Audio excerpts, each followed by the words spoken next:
This episode of the Juicebox Podcast is sponsored by Dexcom, Omnipod, and Dancing for Diabetes. You can go to myomnipod.com/juicebox, dexcom.com/juicebox, or dancing4diabetes.com to find out more about the sponsors. There are also links in your show notes right there in your podcast app and at juiceboxpodcast.com.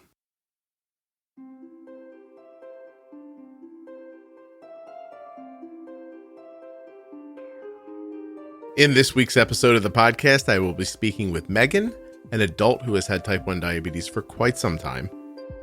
Megan and I are going to speak today about her life with type 1, the anxiety that she experiences, how she's handling it, and how she's brought her A1C from a double-digit number to where it is today. At the very end of the podcast, I have a note from Megan that I'll share with you, a little postscript to the episode. Well, I'd like to get right to it, so let me just remind you that nothing you hear on the Juicebox Podcast should be considered advice, medical or otherwise, and that you should always consult a physician before making any changes to your healthcare plan or becoming bold with insulin. Little programming note, Megan and I talk about marijuana for like a couple of seconds towards the end of the episode. It's nothing salacious. I just wanted to let you know.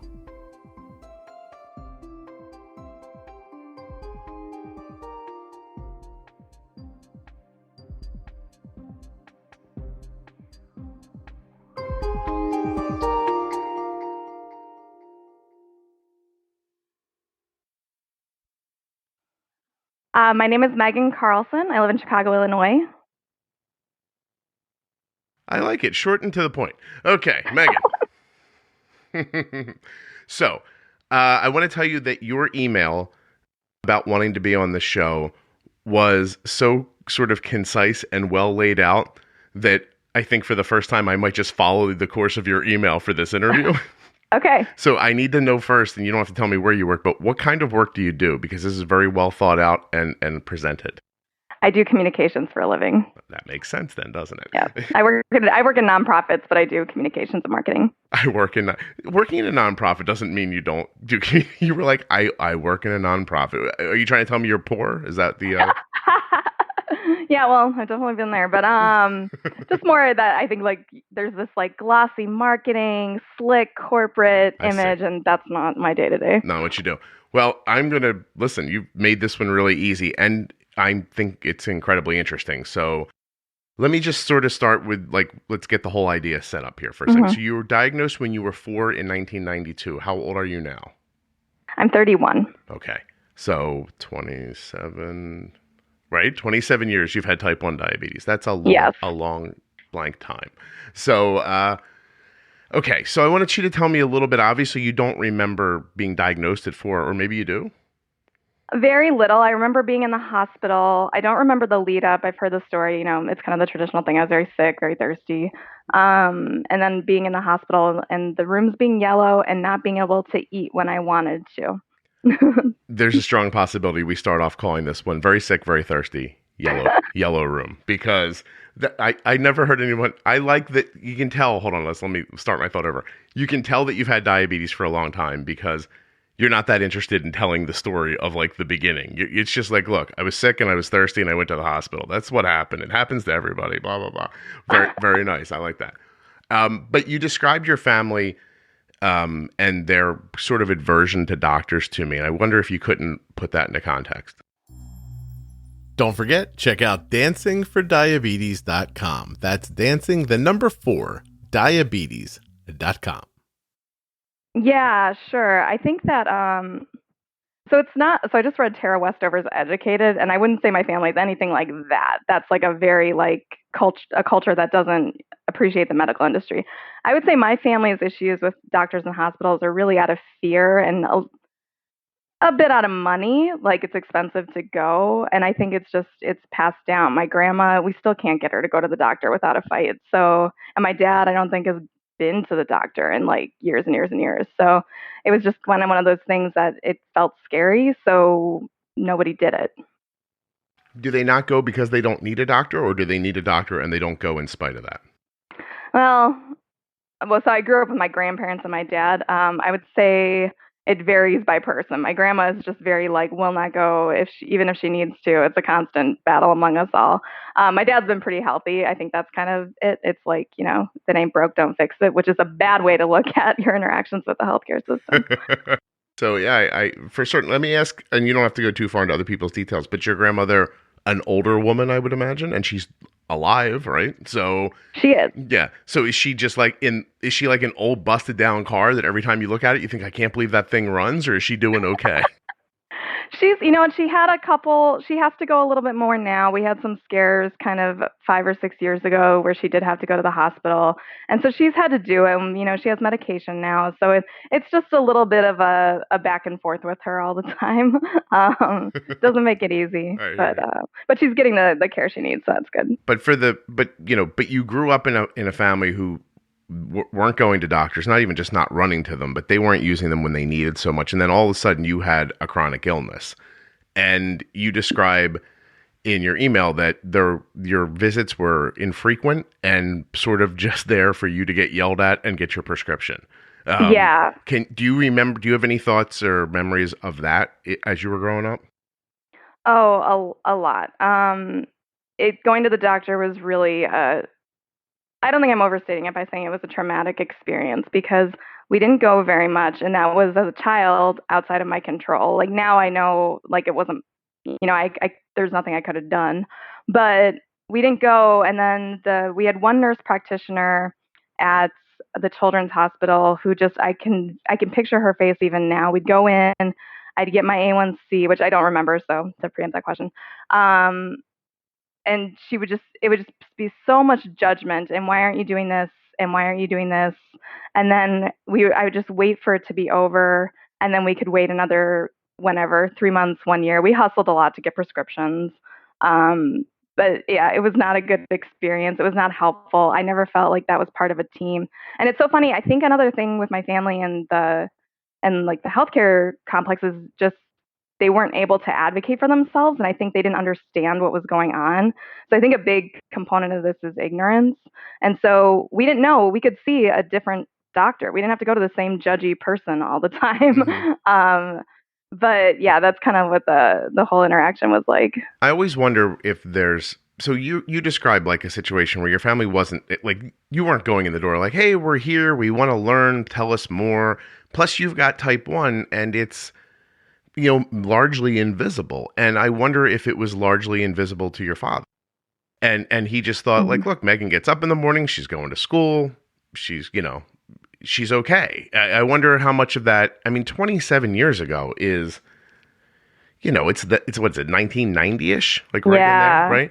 It's not exactly the Stone Age of diabetes, but if your dad didn't have any context for it and you weren't like falling on the floor, he probably was like, she's fine. Or do you think that he didn't think that? Do you have any idea what his perception was? Yeah, so I think we've talked about it a lot now. So back then, this is before carb counting, really, like carb exchanges. Mm-hmm. You still carb counted, but it was back when, I've heard you have other guests who are a little older, where you have like a meal and you have to have like your bread and your dairy and your, all these different things, and you eat very strict times. And so he was good about that, and we kept on it.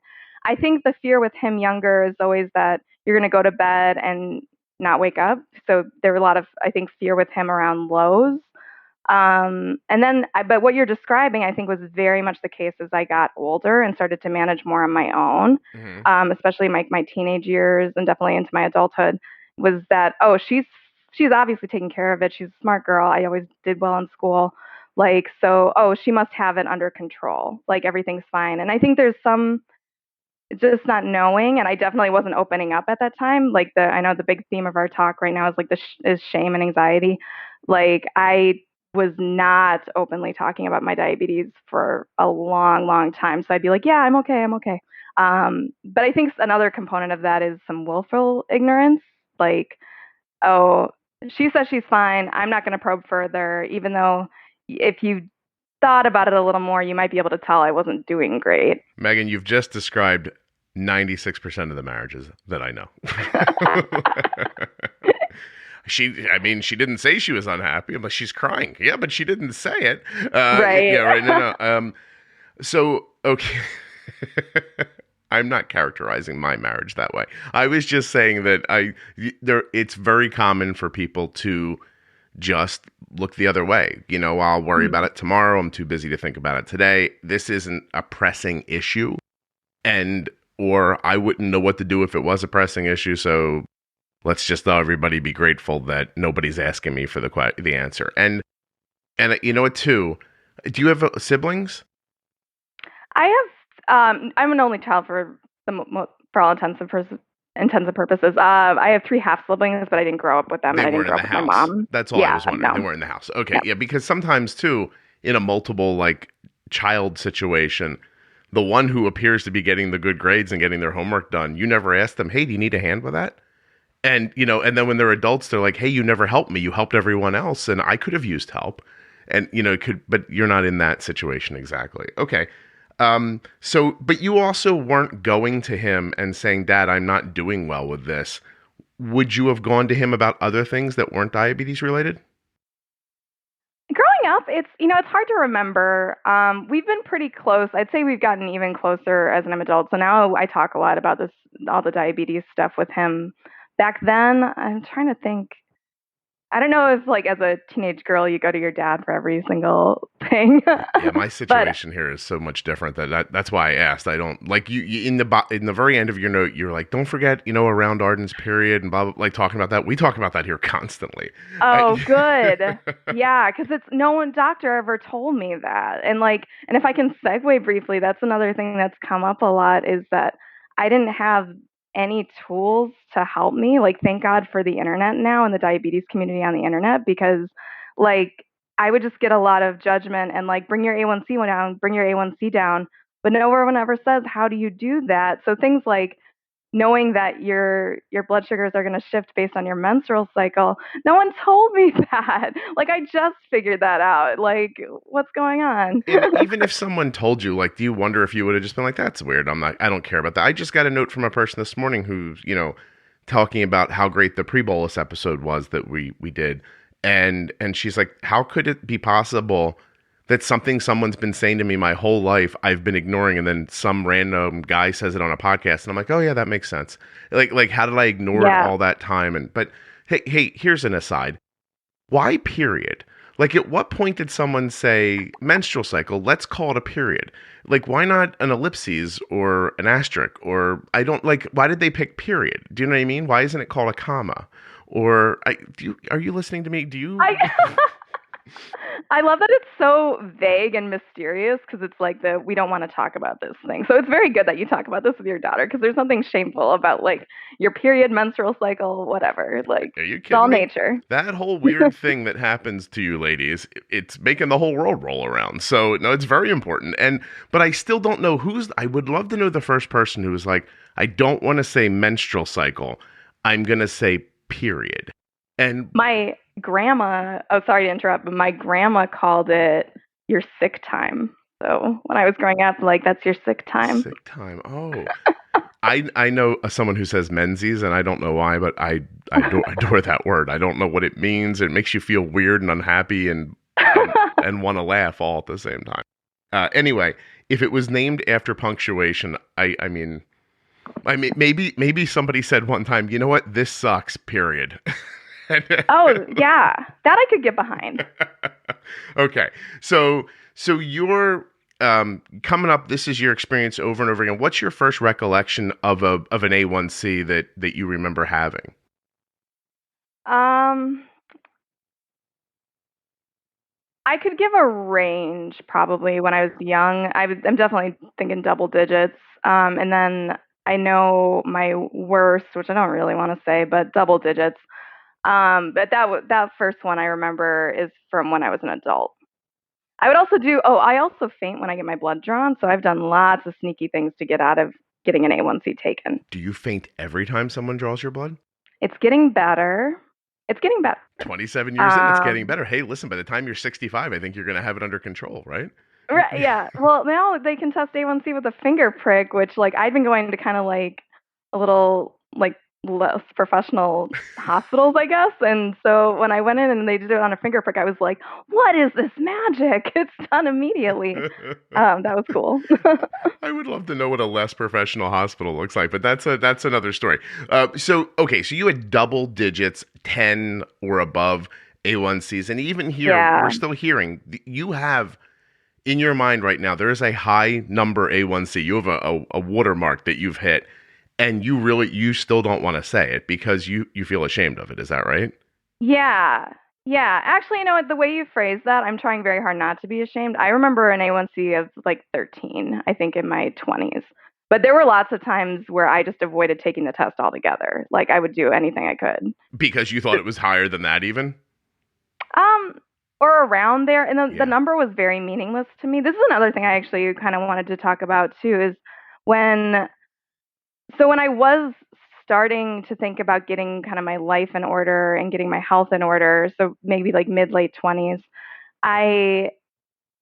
people would, actually no, this goes from earlier, this target of like, you need a 6 or 6.5 A1C seems so impossible, especially like, so thinking about the numbers, like being at 100 made me feel like shit because I was, oh crap, I knew I was going to swear. No, don't worry. I'll beep it out. And I've said this before and I'll say it again. If you all knew how amazing it was that I don't curse while I'm doing this podcast, it's really one of the great accomplishments of my life because I love to curse and do it almost all day long. So don't worry about it. We'll bleep it out. Keep going. Okay. Yeah, so I felt like crap. I felt like garbage all the time because I was so used to being at higher numbers, and the idea of being at 100 or 110 all the time, like first of all, I had no idea how to do it. Mm-hmm. And then secondly, it just seems so out of range. So why even try? I understand. So everything you said makes sense, honestly. First of all, the not feeling well part of it is so counterintuitive to what you're being told. Someone's telling you like, your blood sugar should be 100. Then one day it gets to 100 and you're dizzy. Yeah. And you think, well, that's not right. I feel much better here. No one gives you the rest. Like it's always the rest of the sentence that doesn't get spoken. You want to have your blood sugar around 100 because, and by the way, because you've been so high recently, this is what it's going to feel like for a while. So let's not just shoot for 100 right away. Why don't we just get you to 200? And then we'll get you to 150 and then we'll keep moving you down. And, and that's going to be the process that we follow. And by the way, here's how we're going to do that. But you were in a situation that I think most people find themselves in. They go into an endocrinologist's office and someone tells them this is your goal, but gives you no roadmap or tools to get to that goal. Just you have to accomplish this, or you're going to, whatever the scary stuff is that these people, the ones who aren't good at it, blurt at people trying to scare them into, like, how do you scare someone into doing something they don't know how to do? Here's my example, right? If someone burst into this room right now, pointed a gun at me and told me to jump out the window and fly away, I'd be really scared, but I'd still fall and hit the ground when I jumped out the window because I don't know how to fly. And they didn't say get wings or get into a plane or here's what you're going to do to fly. They just said, do it right now. I'm going to scare you into doing it. And that just is an incredibly stupid idea. I think that's, oh, sorry. No, it just doesn't work. It would never work. I think it's so important because I've had a lot of doctors do the scare tactic thing with me, like many, and it has the opposite effect. I know some people that works and they get scared straight. Okay, but I doubt it works with most people because what happened with me is that I get a doctor saying, you're going to lose your feet. You're going to have this problem. You're going to have this problem. Like, you know the consequences. And that would make me really not want to see the doctor again. Yeah. That's all it did. Made me avoid the doctor. Because you didn't know how to stop, quote unquote, from losing your feet. And you didn't want to be told it was going to happen again. Now you're just trying to live in a blissful ignorance and get as far as you can before your feet fall off. And right. You're not, I don't know who does that and thinks this'll work. Like it's got to be a tired person at their job, a person who just is either lacking in the real desire to get you to another place or in the way to talk to you about it. And I just got done saying this to somebody recently, but because I record these so far away, it'll be 6 months ago the last time you heard me say it, so there's no shame in me saying it again. But how is it possible that a podcast helps a person? that a person who has no training, I have no medical training, I don't know anything specific that, anyone else can't figure out on their own, and yet I found a way to talk to people where they don't feel like that. How is it a doctor can't find that? Like, how can you not figure out how to speak to someone to help them? And don't tell me everyone's different, because I have almost 1 million downloads on this podcast. Everyone's different, and most people can figure it out if you just give it to them in a digestible way and let them find their way to it. It's not difficult to communicate with people if you have a skill to do it. And if you don't, then get out of the business. You know what I mean? Like, you're in a business where you're supposed to be communicating something confusing to people. You're making me upset, Megan. I'm getting upset. No, well, I'm with you. I'm upset as well, and that's kind of the thing that I wish some more doctors knew. And I think that it's complicated too, because it's not just how we train doctors and like the lack of empathy training, but it's also, and doctor's not the bad guy, but it's like time. Like, so when you mentioned before I forget, you said something about like the second part of the sentence is that, oh, you're going to feel like you're not going to feel great for a while. It's going to get better. Like, all this time, you need time to explain the things. And what happens when you're in the doctor's office is you're with a specialist. They have 20 minutes and they just tell you the directions. And I found out for myself, just the way I learn, and I bet this is true for a lot of other people, is that if you just tell me the thing and don't tell me the mechanism by which it works, I'm not going to understand. So if you just say like, shoot for 100, that's meaningless to me. If you say like, shoot for 100, you're going to take these steps, then it might feel bad for a while, but just understand that it's going to get better. And that's because your body's been used to this sugar. And now as you come down, it has to adjust to a new normal, like little stuff, but that takes time and doctors just don't have it. And so they just give the direction. And like, there's so many things, like think about like a non-diabetic person getting some medical direction. They're going to hear, drink 8 glasses of water. But if you don't understand why, then it's like, well, yeah, sure. That sounds like a good thing to do, but why? Like, Yeah, because it's not fun drinking 8 glasses of water, so you have to give me a really good reason to do it. You have to understand. Yeah, right. No, yeah. And that also keeps you from being surprised as changes come, so that you're not like, everything that becomes different in your life, you don't stop and go, I wonder if this is okay or not. Just let somebody know you might feel dizzy at 150 for a while. Go somewhere safe and try to ride it out. Don't push your blood sugar back up again to make it feel better. And just any number of, I don't know. Even as you say that makes sense to me. And I don't think that's an unfair defense of the situation that doctors find themselves in with the short visits. But still, in 15 minutes, I could explain to you the necessity for you to pre-bolus. And that alone would keep your blood sugar lower, so that the next time I saw you 15 minutes later, I could add another piece to it. Sure, it might take 2 years, but I still think I could build that house 15 minutes at a time. I don't think it's the best way, but I think that if that's the only way I do think I could drag somebody along slowly through that time. And, you're right. There's nothing ideal about it. To be perfectly honest, a group Skype between all of your patients every day would probably be a more valuable use of 15 minutes.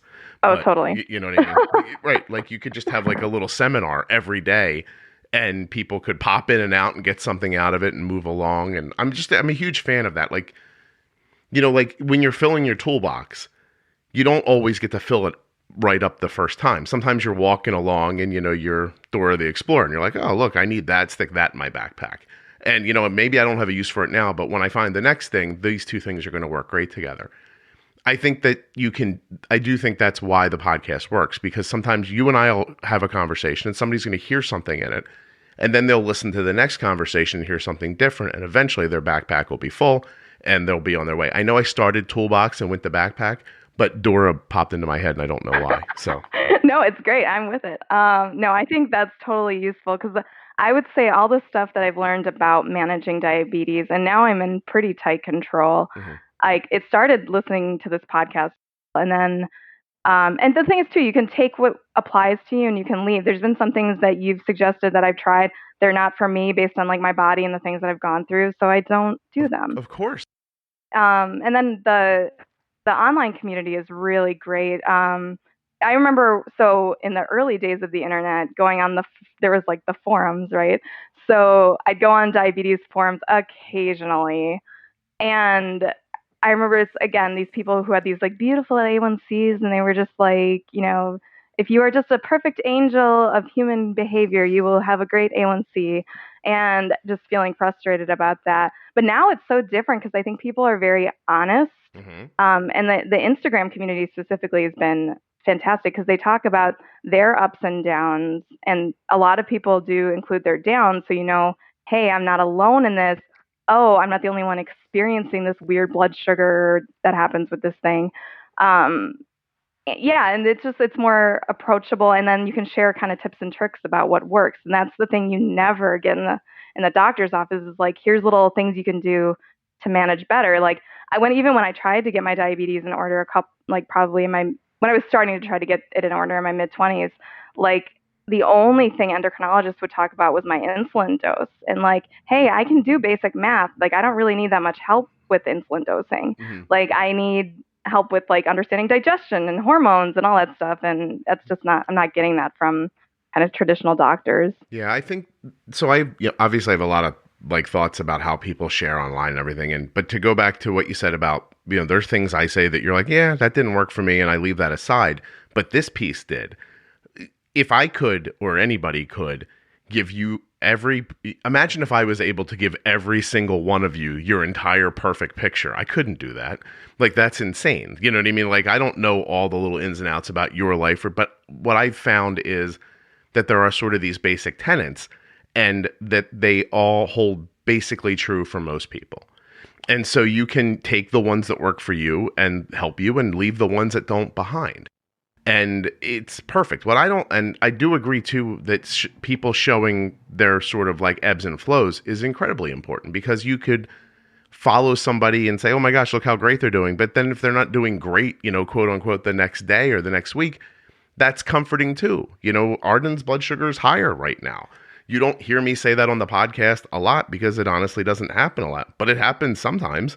And it happened today. She, got something and it really crushed her. So, you know what I mean? Like it's a different situation. And we stopped it, and we, excuse me, I'm actually going to talk to her right now. And I'll tell you what's happening. We stopped it and we fixed it, and we're going to get it back again. But so she's at school, and she's like, I'm going to go get something to eat. And I got really late notice on, I'm going to get something to eat. Right. And so there's no pre-bolus. And I thought I was aggressive enough, and I wasn't. And so then we had to come back around and be aggressive again. And now she's, it's back, but it's not level. I didn't come in for the smooth landing. So we're going to have to grab it with some juice right now. And, I'm going to get her level right around 90. And she's never going to been low and wasn't over 170. But still, if we had a little more time and a little more notice, we wouldn't have hit the 170. But we did, because life and all that, and so when people are willing to share that online, that's incredibly valuable, because you get to see everything doesn't have to be perfect. I try to remind myself every few weeks to put something up that doesn't look good, so that people can see that is, my daughter has an A1C between 5.2 and 6.2 for 5 years, but look, her blood sugar goes up and down like yours does. But there are also people who share, and they're in a bad place, or they only share the bad stuff, or they want clicks. Yeah. So they do the clicky stuff, which is like, isn't this hard? This is so hard. Isn't this hard? It's so hard, isn't it? And I'm like, yeah, it's hard. So I get a like or a click, and they get to sell ads on their blog or whatever it is they're doing because they have a lot of clicks. That stuff I don't like. Like that makes me upset. Well, there's definitely the influencers, and I think there's a little bit of both too. I think it's kind of fascinating, and I do marketing for a living, so I think about this. But there's definitely the what is it, Fitspiration. There's the people who are like on the T1D community on Instagram who are also kind of like the fitness Instagrammers, and that's so like not. I'm in my 30s. I don't care about that. Like, so it's like I have to kind of pick and choose among the people I follow. But it has been like, kind of back to your point about like seeing the bad stuff and the good stuff. It's helpful, especially if you are experiencing shame. Like the thing that destroys shame is talking about stuff. That's part of the reason I wanted to do this podcast, because I'm trying to get over that stuff. And this was like a tool to help, like, hey, if I go on this and can talk about my experiences to a lot of people I don't know, like I'm going to do a lot to reduce the shame that I felt for years of not taking care of myself. But seeing someone else go through it and being able to reach out and just being like, I know there was someone posting the other day about having a bad week of blood sugars and nothing she could do could bring them down. And I was like, oh, I've been there. I know what that's like. And just that little bit of, I don't know if it's like human connection or bringing the secret out of the shadow, but it's so helpful. Yeah, no, I'm excited to have you on because of that, because you are, so let's kind of bring people back into your story a little bit. So you become an adult, get into your 20s, you have the same sort of like doctor avoidance stuff that you grew up with. You're not going as much as you want to. And you say in your late 20s, you got a better job, and that helped. Mm-hmm. How did that help you with your health? Was it insurance or money, or where did that move you? Yeah, money. Money. Okay. I was definitely living, like I said, I worked in nonprofits most of my life, so I was not making bank. And doctor appointments are expensive, and I'm already going to preempt the not your comeback to that, but like what someone might say is that like, well, yeah, but you need to prioritize your health. Yes, and if you're 24 and only have a couple hundred in your bank, like, do I spend $40 on the copay, or do I buy, this thing, or do I go to dinner? Like, you make choices. And so I wouldn't say, like, I probably could have managed money in a way that would have made diabetes my number one priority, and it still would have been hard. I'm not sure if I could have afforded Dexcom and Omnipod. I actually couldn't have afforded all these things that I'm using now because the upfront cost would have been too much. Mm-hmm. So not having money being such a stressor when I got this better job was a huge, huge help, because I didn't feel like going to the doctor was another thing that was hurting me. Good. Yeah, that's, and so isn't that interesting, right? So you have some money now, and now it's not, oh, I have to go do this thing that's going to be unpleasant, probably not end well, but I know I should be doing it and doing better. Not only that, but now I'm going to be broken. It's going to mess something else up if I do that. And so you're taken out of that situation. Healthcare is not what we're talking about, but obviously very important, especially for chronic illnesses like this, where you have to go a lot to kind of manage and understand where you're at, with trends and your blood tests and all that stuff. It's really, it's imperative. And you're showing that because you went and you started getting things back on track, and you were moving in a better direction. You were moving in a better direction. When did that start? Like, when did your move in a better direction begin? Like in year around? I think about 3 years ago, but it's been very slow. So like, I think 3 years ago, I started this job. I had a little more money. So I was 28. I think I also started being in a more serious relationship around that time. So less social pressure to like go out and do probably unhealthy things. Yeah, but it was still kind of slow going. I was working with one doctor, and the same thing. I wasn't really getting the tools or the help to bring anything down. I was just kind of going more often and paying a little more attention. Mm-hmm. But all the things I couldn't have, there's only so much I could do. So I was getting it down slowly at a time, but almost like with zero guidance. Okay. And so what were your first steps is that when you found the podcast back then?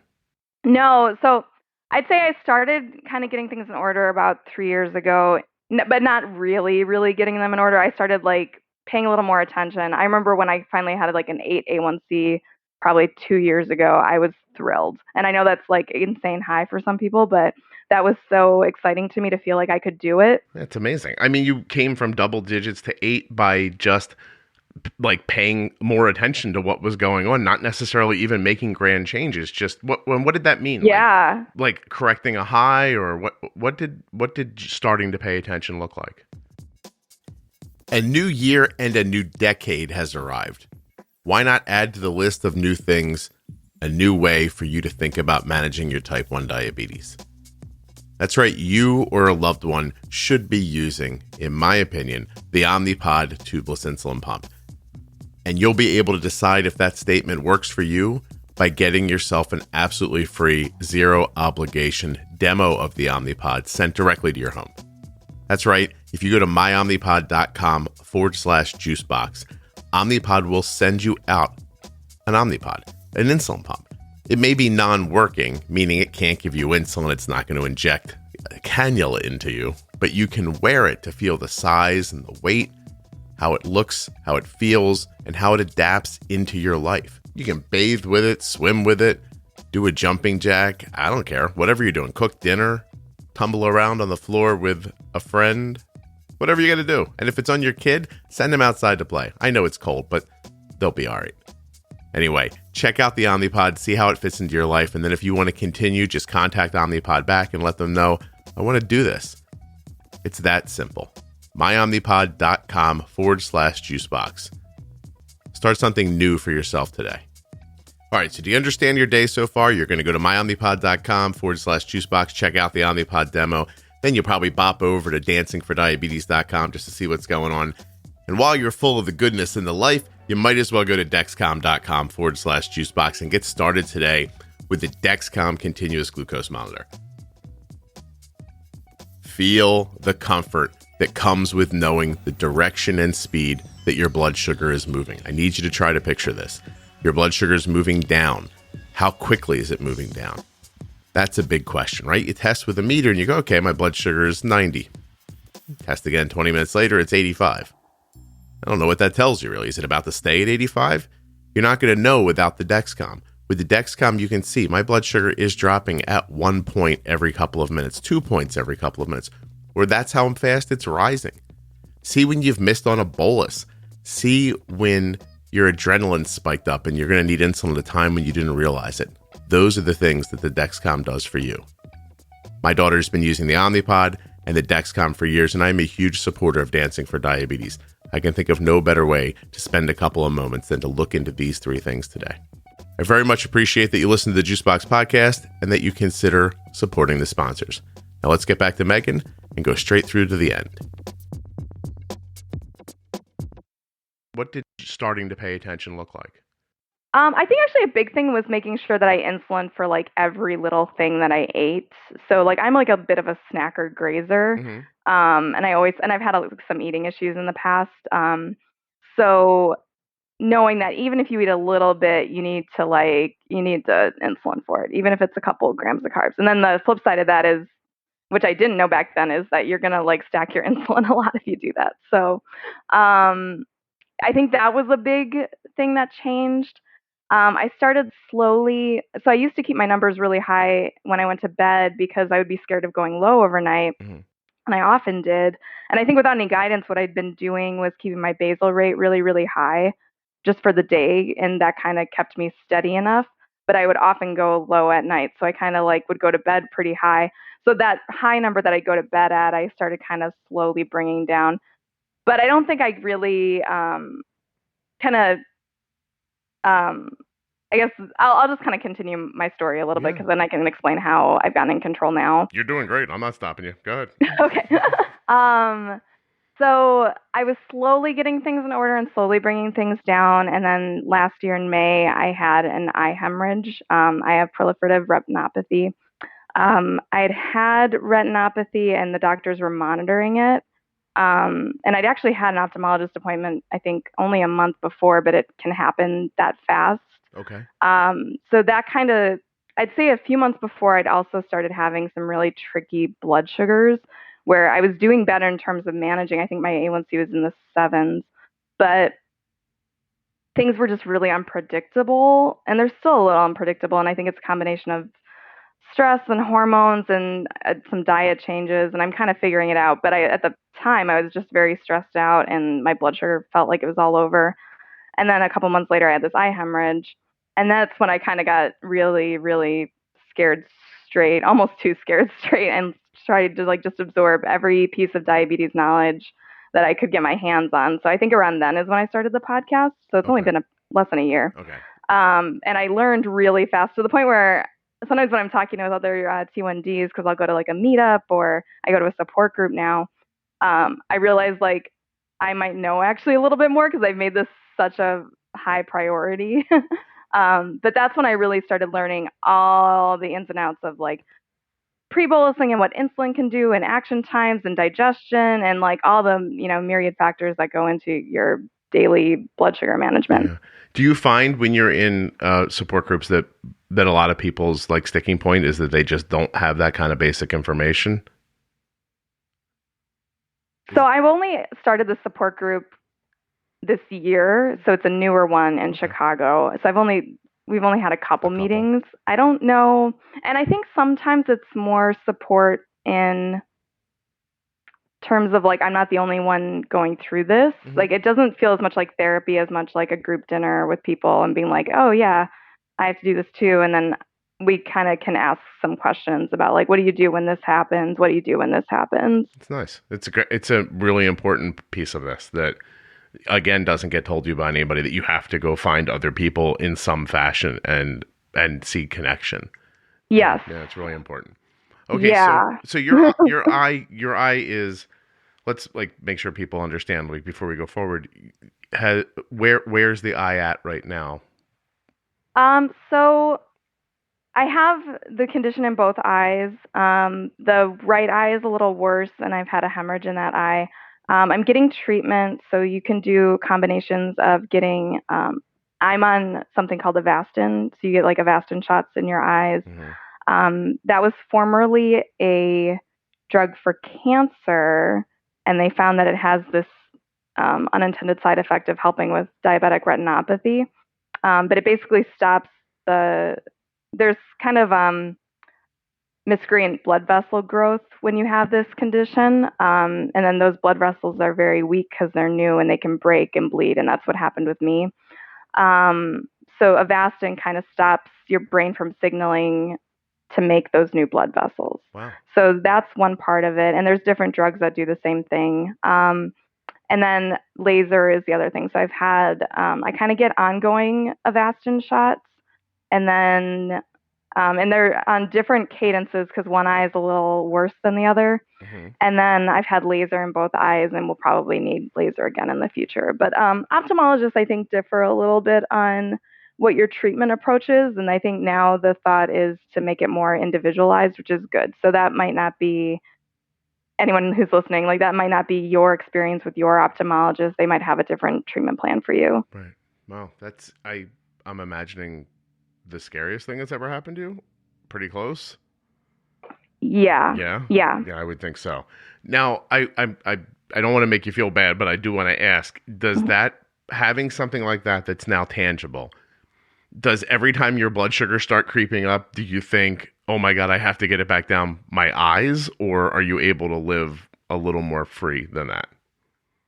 It's definitely like that, and I'm working on it because this is the second part is that I definitely have out of control anxiety now because this thing happened, and it's getting better day by day because this is all in the last year. Mm-hmm.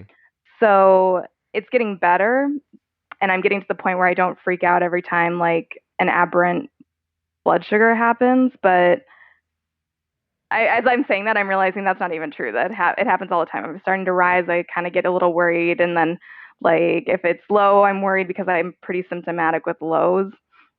So, yeah, the anxiety is really tough. And it's tough because anxiety causes your body to release all these hormones that cause your blood sugar to go up. So it's like this awful feedback loop where, like, high blood sugar, anxiety, higher blood sugar, insulin resistant, higher blood sugar. And then it's just this like, it's really hellish cycle.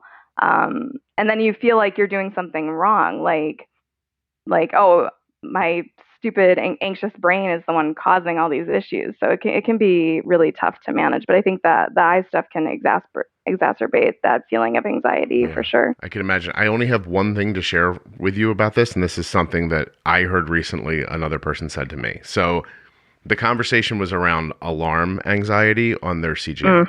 And the idea that she said every time the alarm rang, she's like, oh, great, I messed something up. And, or what's wrong now, or like that kind of feeling. It always felt like that. But she said that she listened to the podcast and she pushed her alarm way down. So her high alarm was now like 120 or 130. So now when the alarm goes off, instead of thinking, oh gosh, I messed up, what bad thing happened, she gets to think, oh, I'm about to do something positive that's going to keep my blood sugar from ever getting high. Yeah. And she said that tiny little change took that that feeling away, that her CGM was an alarm to tell her that things weren't going well. Instead, it was an alarm to tell her how she could do something really simple, really easy, very quick that was good. It all was good based instead of bad based. Totally. And that makes sense to me. And I'm trying lots of little like tips and tricks. And that's actually a big one, is that I just got on Dexcom in the summer, and it is a life changer. I think that's the other unspoken thing in this, like how I've gotten my blood sugars in control, Sure. is definitely Dexcom. But there's a flip side to that, is that it makes my anxiety go through the roof. And a big thing is the alarms. I turned off all the alarms because I couldn't deal with it. I have them on at night, but not during the day, because it would just give me like a panic attack, basically. And a weird trigger for me, like, oh my God, such a trigger, is seeing the little up and down arrows. And then I will, without thinking, start correcting it in whichever direction, but not taking the time to think like, hey, is this the right thing to do? So I'll just like jump into action. And so if it's like going low, maybe eating too much, or like I do this frequently. If I'm going high, like the kids call it rage bullising. The kids, and so just things that aren't like the smart, wise decision to do in that moment, where if you just took a breath.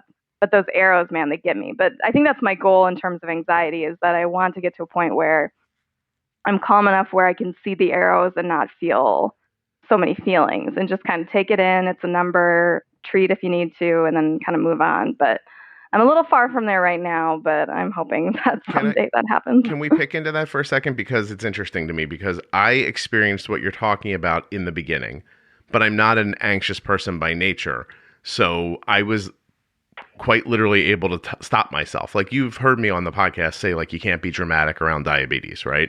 Because it stops you from making good decisions, and you spend so much time just, being dramatic that you can't, like, and I don't mean that dramatic to be insensitive. I just mean it to be, communicative of the idea of like, oh my God, like, or panic or whatever.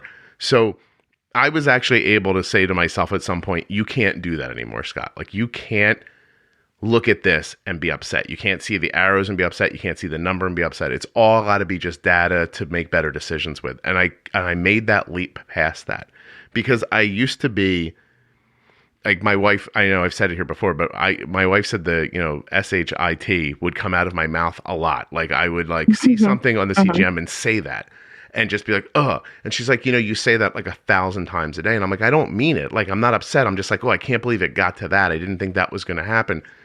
But just stopping myself from reacting that way was a big step in me not thinking about it like that. And so, but I also don't have the problem you have. And so I was wondering if you can, and if you can't, that's fine. I just think it would be interesting for people to hear. Can you talk about when the mechanism hits, what it feels like in your brain when you see an arrow up? Like, what happens? Is it, do you hear voices telling you things? Do you have thought? Like, I don't know. What I'd love to know if you can put it into words. Oh, sure. I sure can. Also, it's funny that you mentioned the like saying curses when you look at the CGM, because that's the thing that my boyfriend has definitely told me that happens a lot. Like, where he's like, you don't even hear yourself doing it so much, but I relate to that. So if I'm having a high blood sugar, and I think knowing your triggers, I think, is important for any kind of anxiety thing. So like the up arrow for me is like a trigger. I would say also like a blood sugar I didn't expect is very triggering to me. So, all of a sudden I had the same meal, I did the same steps, and all of a sudden I'm 180, which usually I don't even get that high, but well, look at you bragging now. I know, I was roll it back. But it's because I'm like so glued to my Dexcom that I'm like watching, so I see it before 180. But so I'll like start. I am very physically symptomatic with stress, so like I will start feeling like my chest get really tight, and then I know. So there's this whole like I'm anxious about the blood sugar, and I think if you kind of unpack the thinking around it, it's like, oh man, high blood sugar means like my eyes are going to get messed up. I'm going to go blind. I'm going to die. I'm going to get kidney stuff. That's kind of the like train of thought that goes. Mm-hmm. But I don't even think I don't consciously think those things. That's several steps beyond. I'm at the point where I'm just reacting. And if I wanted to unpack it, I could get to all those things. But it's not as logical as just being like, well, you're going to be fine. It's okay. Yeah. It's really this like body reaction. So I see the number, my chest gets tight. And then there's this whole anxiety on top of the anxiety, which is like, it's very common with people with panic attacks. They start getting afraid of having a panic attack and not the initial stressor that was causing the panic attack. So I'm anxious, and I know I'm anxious because my chest is tight, my brain's starting to go 3,000 miles an hour. And then I'm like, well, don't get anxious. Your blood sugars are going to be bad. Like, don't get anxious. Don't get anxious. And funny thing, that kind of thought is not very relaxing. So that's kind of how it goes. So some days are better than others, and I can just chill and be like, okay, treat it. It's going to come down. And then some days, the physical reaction happens so fast, you just can't do much to stop it, and you got to kind of ride it out. It is absolutely fascinating to hear you explain that, because it's not my reality. And it's, as you're talking, the first thing that pops into my head is the wrong answer for everything you said. Like, do you know what I mean? Like you said, Mm-hmm. Having a clear thought, like, this isn't how I should be thinking, doesn't stop it. Mm-hmm. There's no common sense that common senses you out of anxiety.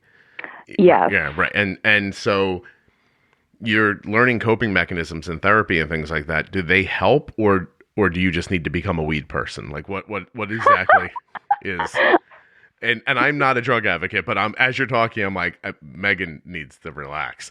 And so this is so funny because I was thinking about that in bed last night. I was like, I probably just need weed. And I was like, don't bring that up on the podcast. I've never said that out loud before. I will tell you something now that people will find completely, most people find difficult to believe, but I don't believe, I'm 47. In my lifetime, I don't believe that I have had the equivalent of a case of beer, and I've never been high. And it just doesn't occur to me to do. It's not a moral judgment. It really just doesn't work. Like it never occurs to me. It doesn't occur to me to drink. It doesn't occur to me to get out of my head. Like none of that happens. But I know people it helps, and my goodness, you seem like maybe you're one of them. Yeah. Because the other thought is you need like some sort of medication, and that's not a great way to live either, right? Have you tried that? It's tricky. I've been considering it too. I worry about like blood sugar management with all that. Mm-hmm. And I would say another thing too, like I self-medicated with alcohol quite a bit, and that's hard for me to talk about, but it is what I did. So now that I don't do that very much, I had a great tool for managing anxiety, a really good one. Get loaded and sit on the sofa. Yeah. And it worked because I could see numbers and I'd be like, okay, well that's happening, and treat if I needed to, but I didn't feel this like terror. But now that I don't do that, I'm kind of I'm in this process right now where I need to find something to replace it to manage anxiety. So I'd used that coping mechanism for a long time, and now I need to, you can't just like not have a coping mechanism. Right. You need to find something. I do think that I'm going to cut you off for a second, because I think that it is most people's inclination to address alcohol use or drug use. They're for people who are definitely in situations like you, which, by the way, most people who are doing that are trying to mask something. And for those of you who don't feel that way or don't have those triggers or that anxiety, to judge that is horrible. You know what I mean? Like you don't know what it is to have the experience that Megan just described. That cycle that it's not just an A and B cycle. A C jumps in and like makes it spin faster. And then everything she can think of to stop it makes it worse. And you can't live like that. You know, and then you add the diabetes to it, oh my God, like I would have been drinking with both hands probably. And you know what I mean? Like, so anyone who would hear that and judge that, I would say that's a situation where you don't know. And it's really brave of Megan to come on and talk about it. And so keep that in mind as we keep going, please, because she's really trying to share here and she's doing a great job. So, okay, so you tried the drinking path, which it's not very healthy. Was never going to work, right? And Yeah. you're beyond that, which is good for you. That's amazing. I've, I've indicated maybe a medication would help you, but then we're talking about like the Zoloft Paxil, Wellbutrin road, which has its own speed bumps that you might not be interested in. And at the same time, you can't keep flipping into this cycle over and over again because now you have real concerns about your health. And it's you're right. You have to do something somewhere. And so what is it that's occurring to you to do? Like what direction do you think you're going in? I'm trying everything, which like might be counterintuitive also. I had to take a step back, but so therapy is a big thing, but therapy is kind of a slower process. A lot of people recommend meditation, and I'm giving that the college try, and I think it's really important, but it's a habit that's a little hard to cultivate, I think, for a lot of people. Are you trying transcendental meditation? Is that the way you're going? Mindfulness, but I kind of try everything, and I'm open to everything. And that's definitely when it's going well, that is very helpful because the few times I've been able to like see an arrow on the CGM and kind of be relaxed about it, it's been usually because I've been like meditating a little bit more and can kind of take a step back from my feelings, like not identify so strongly with my feelings and kind of have that good detachment. Mm-hmm.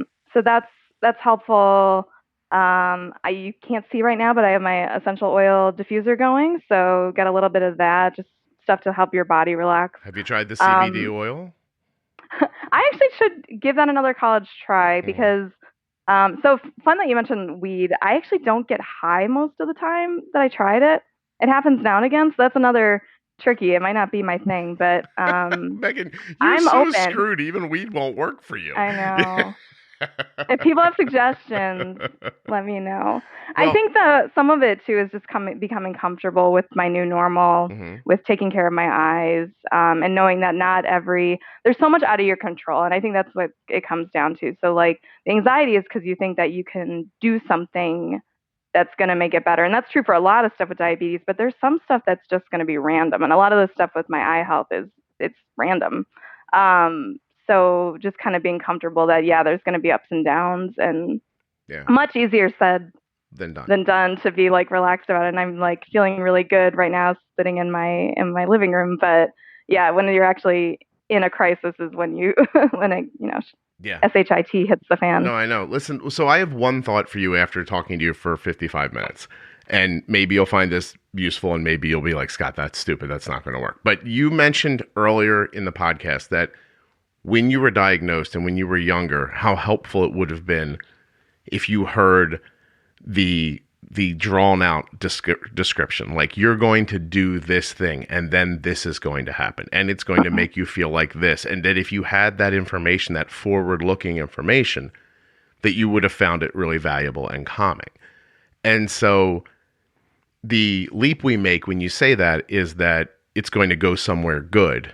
And because it's going to go somewhere good, you're okay with it when you hear it. And I'm wondering if you can't just break up my blood sugar is going to go up, I'm going to feel like this, it's not valuable for me to feel like that because this is going to happen. Can you think it through before you get to it so that when it happens, it's expected? And would it being expected stop it from being reactive? Yeah. And I think that's a big component is kind of knowing ahead, like, and this is like, I think common too with people with control issues, which is very closely related to anxiety, is kind of being prepared for those kinds of things. And I think that's been helpful to me because actually, even though I'm still very anxious and I have a lot of trouble with it, but if you'd seen me in last May, like when like I had my eye hemorrhage, that was like panic attack a day. So I'm doing much better. And a lot of that is kind of being able to know, hey, you're just going to treat it and it's going to come down. Or sometimes it doesn't come down. Sometimes you have insulin resistance and that's okay. You'll do more insulin. You'll watch it. Kind of knowing that ahead is helpful. Yeah. It's like, I think what I'm working on now is sometimes there's surprises, like, and that's kind of what I referred to before as like triggers. Like you got to kind of know your triggers. So maybe the next thing I work on is like being a little more prepared for these triggering episodes that are a little more surprises. I want you to know that in my mind, and I'm not being reductive, I imagine you like Curly from the Three Stooges, just like hitting yourself and wiping your face and running in circles. And that's, to me, is what it must have been like a year ago. You're just like, woo, woo, woo, woo, and just like, yeah, because that's what in my mind, that's the sound effect that pops into my mind when too many things happen at once.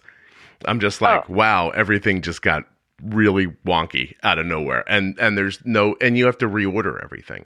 But I have the ability to just stop and step back and then assess and move forward. And your brain works in a way where those things start happening and you just pick the worst one and run at it on fire. And, it happens so fast. Right. That's the thing. Is like rationally, I know all these things, but it can just happen so fast. Well, I want to tell you that you have my, I don't know what what the right thing, but my empathy for sure, because it cannot be easy, and it sounds like a tortured way to live some days, and no one deserves that for certain. I don't know if anything you and I spoke about today would helped you, but I hope it did. I definitely think it helped other people, which maybe in that would help you. That knowledge might make you feel better, because you're going to reach, honestly, countless thousands and thousands of people who are now going to hear your story and maybe avoid that being their story someday. And that's really a great kindness that you did by coming on and sharing all this. Is there anything we didn't talk about that you wanted to get to? I think I would just make a final, thank you for saying all those things. Oh, please. I think I'd make a final plug for being an advocate for yourself in the doctor's office, that if you need to slow things down, and you need to ask more questions, do that. Like, I wish I'd gotten help a lot earlier. I wish I hadn't just tried to do this alone. So I guess it's two-pronged. Like, make sure that you're with a doctor. You try to find someone. It's hard. And ask questions as you need to, and don't let anyone shame you. And then also reach out for emotional support, because I think that would have helped me earlier on too. So to do those things, reach out. Yeah, well, you said something that I hope people heard, which is there was a point where somebody important came into your life, and you said it was a boyfriend, and then you started trying to do better. I've heard over and over again on this podcast, when loving someone else can lead people to taking better care of themselves.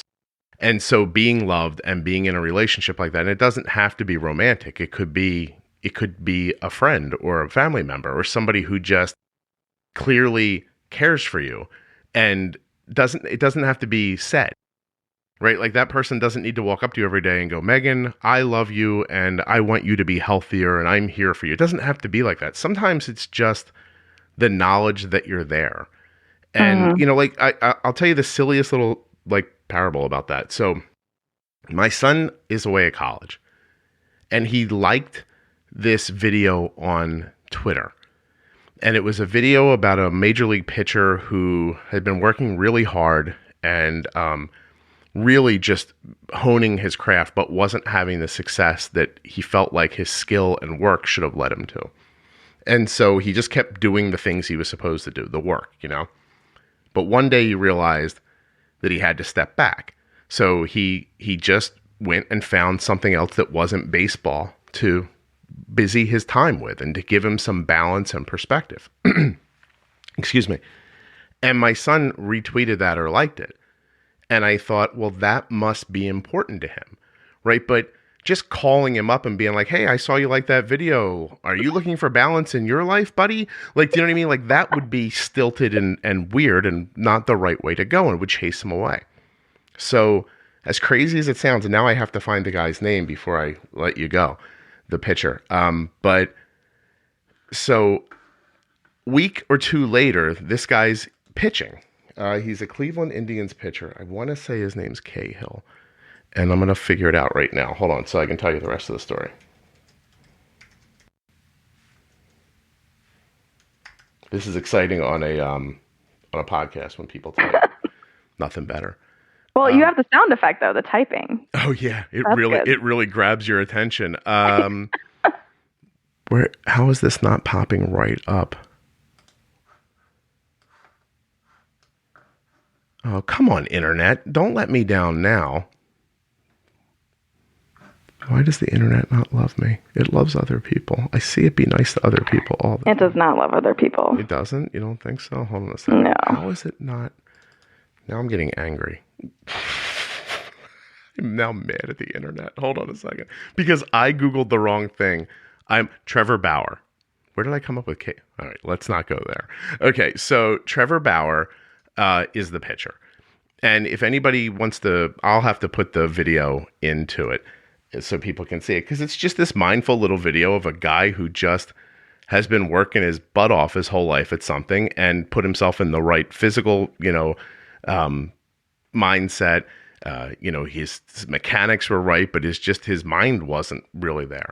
So this goes up and, my son likes it. And a couple of weeks later, this Trevor Bauer guy at the beginning of the baseball season is throwing a no-hitter going into like the 6th inning, which is pretty amazing. And so while this is happening, I'm at Home Depot because I needed a larger desk for my podcast, which by the way, I have now. And I did not get it. And I did not get it at Home Depot. I found somewhere else, but I was at Home Depot and this pops up on my phone. Trevor Bauer's taking his no-hitter into the 6th inning. And I was like, oh, that's cool. So what did I do? I texted my son, hey, Trevor Bauer's got a no-hitter going if you want to watch. I didn't say, I saw the video and I saw your retweet and I know this. I just said it. And here it is. And a few minutes later, he's FaceTiming me and I'm walking around Home Depot FaceTiming with my son. And he starts telling me about the video. I don't know if you saw it, he says, but this guy just, it's blah, blah, blah, and all that stuff. I never said, yeah, that's why I told you about it. I just let it go. I didn't need credit. I didn't need credit for it. Like that wasn't the point of it. The point of it was to let him know, like I've got his back. Do you know what I mean? Even in a way that he's not 100% sure that's what I'm saying to him. We just had sameness all of a sudden and he didn't know why.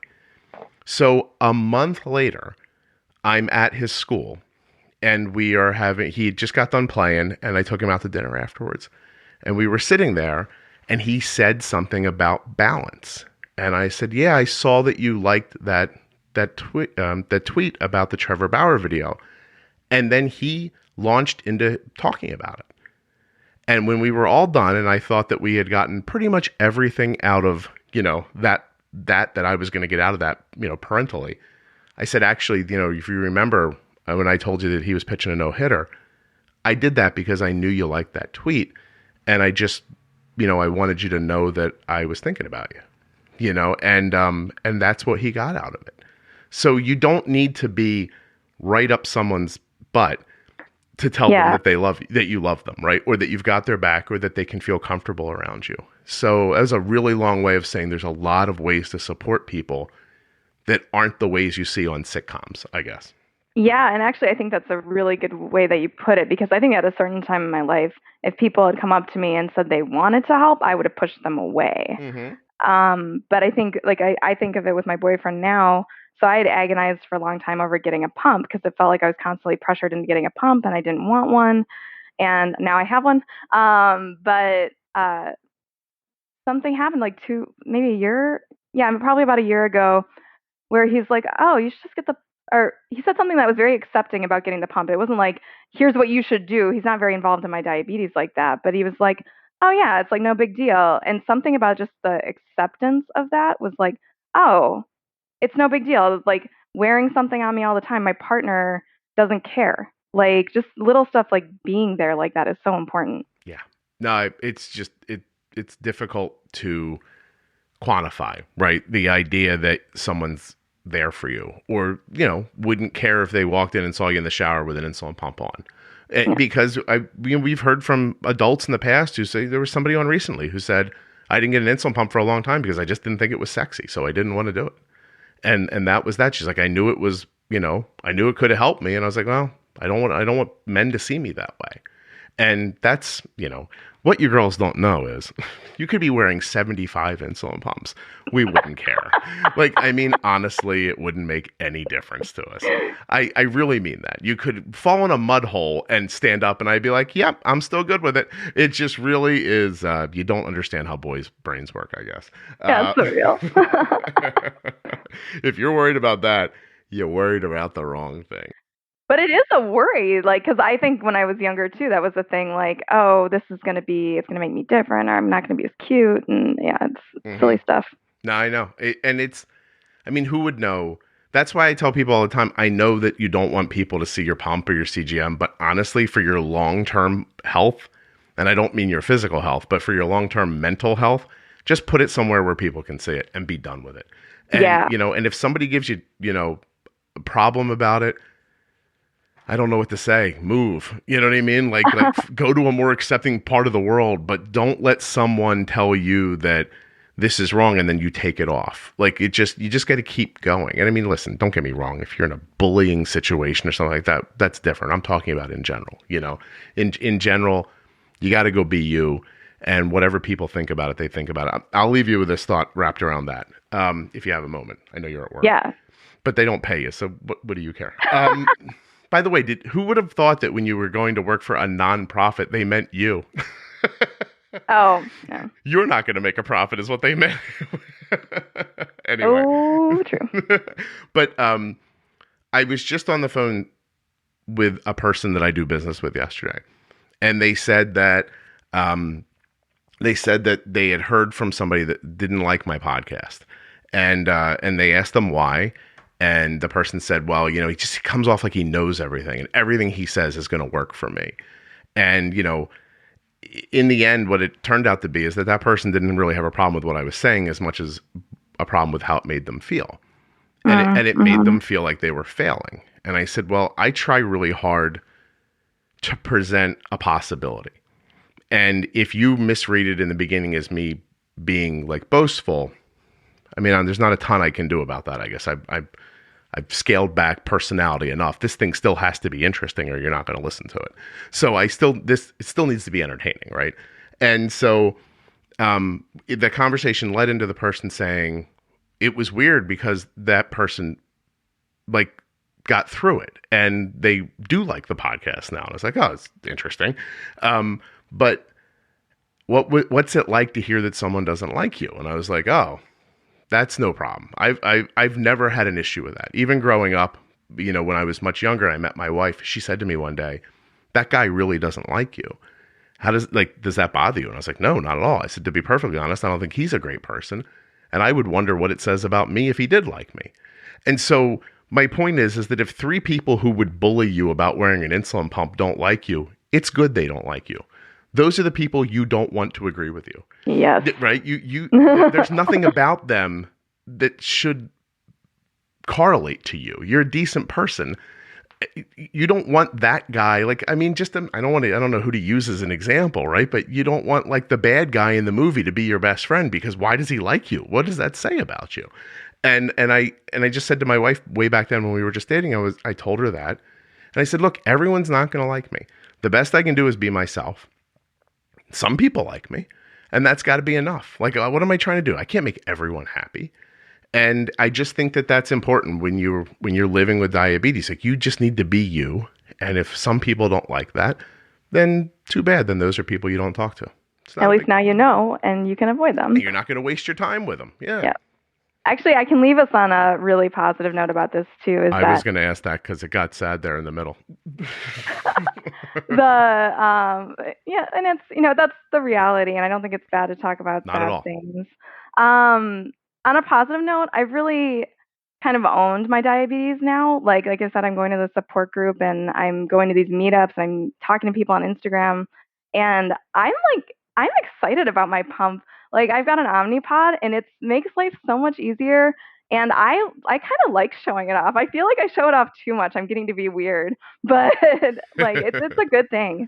I don't think you're weird, and I think you should do whatever makes you happy. Let your diabetes flag fly. Seriously, just get out there and all right. So Megan, look, I want to wish you all the best. I would like it if you kept in touch. I would love to know how things are going for you. Especially with not just with your eyes, but I think with the anxiety and everything, because your A1C is rocking. You're down, what'd you say? When you sent this email, it was 6.6. Yeah, and I'm 6'5" now. Yeah, that's really great. And I got to a 6'1", but it was actually probably not great for me. So 6'5" is pretty good. That's not just pretty good, really. Let's be honest. It's amazing. And you're talking about coming from, did you say a 13 at one point? Yep. Yeah. Okay. So let's just say you're doing great. And you really should just, I hope you can hear that and just accept it as a well-meaning, well-intended, honest compliment, and not let your brain take you any further than that when you hear it. You're doing great. I think that you just keep doing that, and you're going to be great moving forward. You're not going to need all that other stuff that kind of like was holding you down before. I'd love to know how you're doing. I think it's possible that 6 months from now you tell me that you've really kind of broken free of a lot of this, and I think that'd be great. Thank you. Yeah, I hope so. Oh, listen, I don't have anxiety, so it's easy for me to say. I can't even begin to imagine like a number of times. Let's just say goodbye. We'll stop recording. But all right, so goodbye, everybody. That's it. But I'm going to keep talking to Megan for a second. The 6th season of the Juicebox Podcast has started off strong, powerful even, with 2 great guests, Jenny and now Megan. So much more to come in 2020. I really appreciate you listening. Don't forget to share the show with someone else. And thank you so much for supporting the sponsors. In this episode, they were Dexcom, Omnipod, and Dancing for Diabetes. There are links at juiceboxpodcast.com in the show notes of your podcast player. And of course, you can always type them out. myomnipod.com/juicebox, dexcom.com/juicebox, dancing 4 diabetes.com. And starting later this month, I want to welcome Contour Next One, Arden's blood glucose meter, to the family of sponsors of the podcast. I look forward to telling you more about the Contour Next One in the coming days, weeks, and months. But for now, let's just say this. It's little, it's pretty, it's easy, works terrific. I have never had a meter match up so closely with Arden's G6. Arden's been using the Contour Next One for, it's got to be a year now, and it's honestly been the absolutely best blood glucose meter experience that she's ever had. And now, I would like to give you a little something about Megan. So after I edited this episode, I found myself thinking maybe Megan should come back on one day. But I wish I knew how she was doing now, because what you of course don't realize is that Megan's episode was recorded a long time ago. And so I reached out to Megan and I said, is there anything I could put at the end of the episode to let people know how you're doing? And she sent back a note. She said, "Hi Scott, that's awesome. Where am I now? Well, there haven't been any major changes. The anxiety for sure has gotten easier as time goes on, but it's still there and something I work on daily on managing with my therapy, journaling, and mindfulness. The biggest change and the best treatment for my anxiety has been getting a dog. We adopted our boy Nikita in July, and I swear nothing chills you out like petting a giant fluffy wolf dog." And she gave me a picture, so I'm going to put the picture at juiceboxpodcast.com for you. Actually, I'll put it up on Instagram too. Beautiful dog. Although weed is legal in Illinois as of 3 days ago, so who knows what the future holds. Look at Megan throwing a little humor in there at the end. Oh, and my last A1C was 5.8, and I'm still loving my Omnipod. Anyway, use as much of this note or as little as you'd like. I can't wait to hear the episode, Megan. So that's it for today's show. Hey, if you're in Oklahoma, come see me this weekend. I will be speaking at the JDRF Type 1 Nation event on the 11th of January. Come one, come all. We're going to be talking about being bold with insulin and a lot more at the JDRF in Oklahoma. If you come, you may catch me try to sing from the musical Oklahoma. It's a strong possibility I'm going to make that mistake.